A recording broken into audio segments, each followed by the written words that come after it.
Salut, c'est Corinne Ladou, je suis super contente de te retrouver. Aujourd'hui, mon sujet, c'est faut-il accepter de faire des featuring et sous quelles conditions on peut accepter ou pas. Alors si je te fais ce sujet-là, c'est parce que au cours de cette semaine, il m'est arrivé une petite anecdote que je vais partager avec toi. Et je pense que ça peut t'intéresser parce que c'est quelque chose qui risque de t'arriver à un moment donné et peut-être que ça t'est déjà arrivé. On te propose de faire un featuring. C'est cool, on est toujours super motivé pour faire plein de choses quand on est artiste, mais attention, voilà ce qui s'est passé pour moi. J'ai été contactée par un artiste français que tu connais peut-être, parce que vous le suivez, je sais, là sur les groupes, hein, et il proposait de faire du featuring sur son futur album. Je pars du principe que je ne suis pas fermée à l'idée. Il est venu vers moi sur ma messagerie Facebook en m'invitant à continuer la discussion sur Instagram. Je me suis dit, il est teubé ou quoi? On est déjà en train de parler. Et j'ai compris pourquoi ensuite. Quelques heures après, il me renvoie un message sur mon Facebook pour me dire je t'ai invité sur Instagram.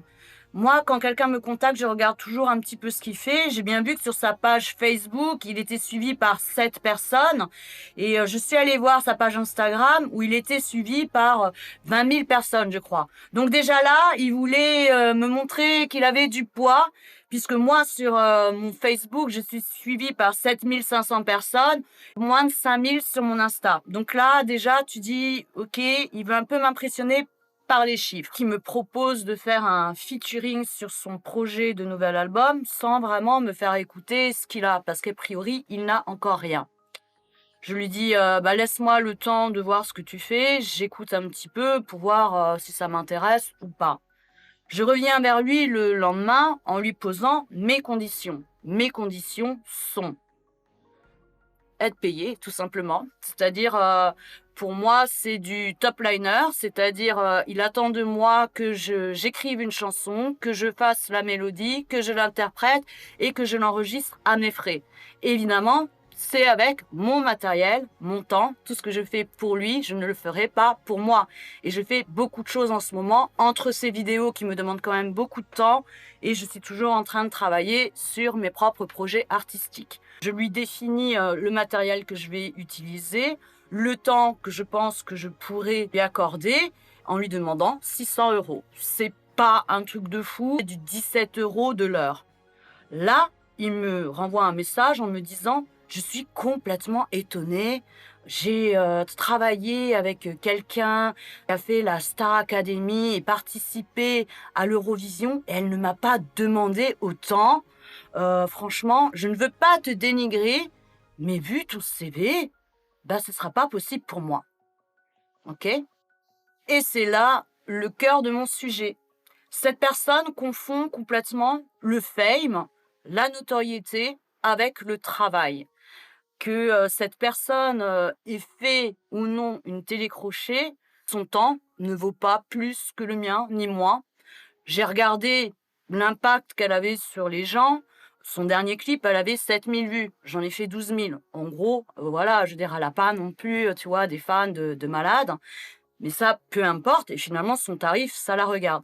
Ce que cette personne n'a pas compris, c'est que je lui vendais pas mon nom, ma notoriété, mais mon savoir-faire, c'est-à-dire 20 ans d'expérience, mon matériel et le temps que je vais prendre et la plus-value que je vais donner dans son œuvre. Il faut savoir qu'un featuring n'est jamais partagé complètement, c'est-à-dire que c'est celui qui invite, qui se positionne en tant que producteur.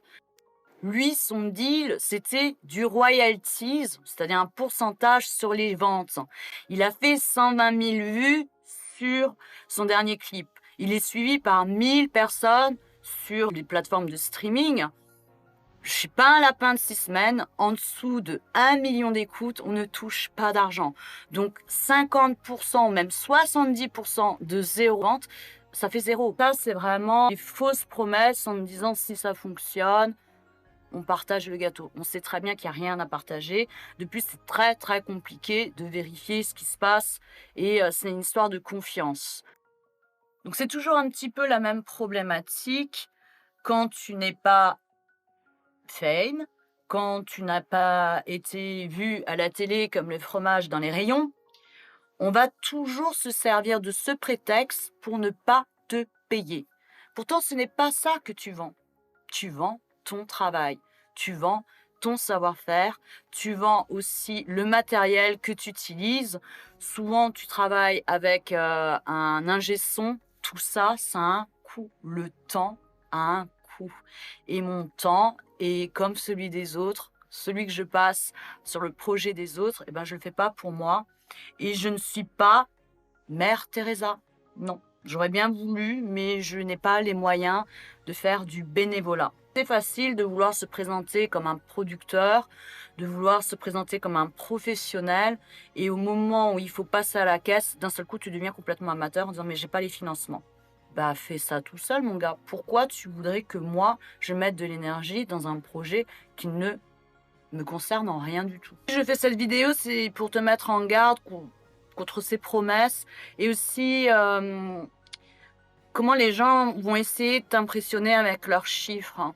Ils vont toujours essayer de trouver soit quelqu'un qui est au-dessus d'eux, donc là, ils vont accepter de payer un petit peu parce que la personne a plus de notoriété qu'eux.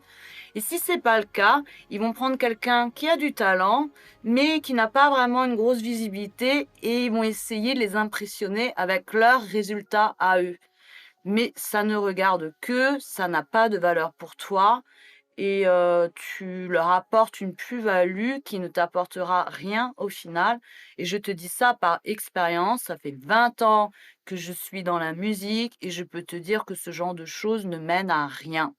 Évidemment que tu peux faire ce genre de choses quand il y a vraiment un gros coup de cœur artistique, quand tu connais réellement la personne, parce que c'est très difficile de faire les choses, proprement, légalement avec quelqu'un que tu n'as jamais rencontré physiquement et que tu ne rencontreras peut-être jamais physiquement. Mets ton énergie là où ça peut t'apporter quelque chose. Après, si tu commences tout juste, pourquoi pas? C'est une expérience, mais ne va pas te disperser partout dans les projets des autres parce que tu vas te rendre compte que tu vas être vampirisé.